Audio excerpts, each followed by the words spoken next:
your administration has rightly invested very heavily in infrastructure, public housing, health, your big four priorities.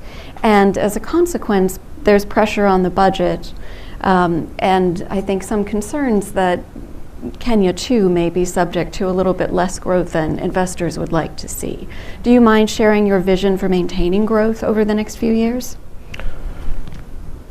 Thank you. I think the first point to note is that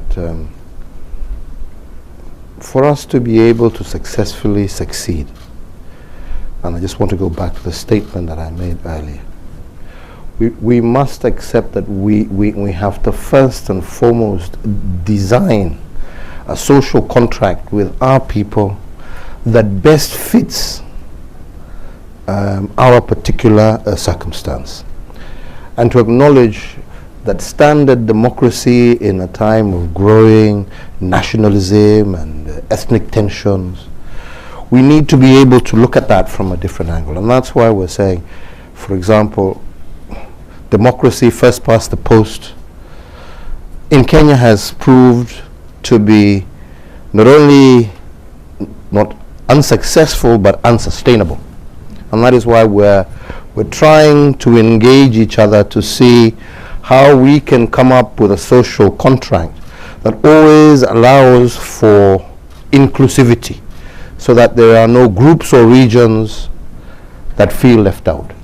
That social political stability is fundamental for us to grow a sustainable development path, or a sustainable economic path with sustainable and progressive growth.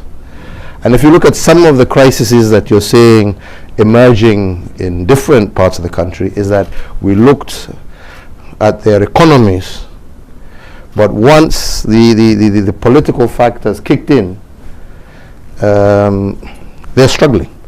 We in Kenya want to flip that over. We want to say that yes, we are interested in economic development, economic growth, but we, more importantly, want to fix the social political contract, because that is the foundation that presents future stability. So our key focus, number one, is that. And that's why we're also saying we want to now begin engaging the world on that basis. That is why we're saying there was a time, especially when our countries were being founded, where the American principle and love for freedom and democracy saw you grant a lot of support to those of us who were struggling and fighting against colonialism and for our independence.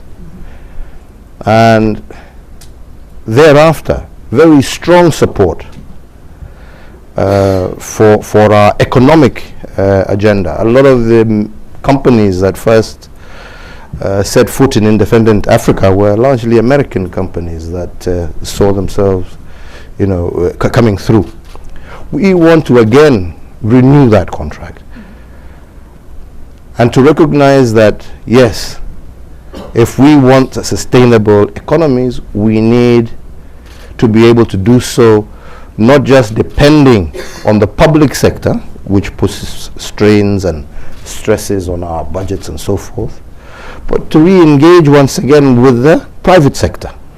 And that is why I'm saying there is huge scope for great returns, right? Especially here in America, as populations age, right? You want better returns for your pensions. You want better returns, and there can be no better place for that investment than in Africa.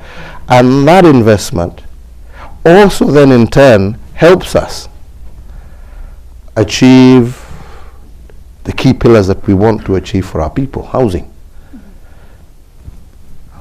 job security, food security, right?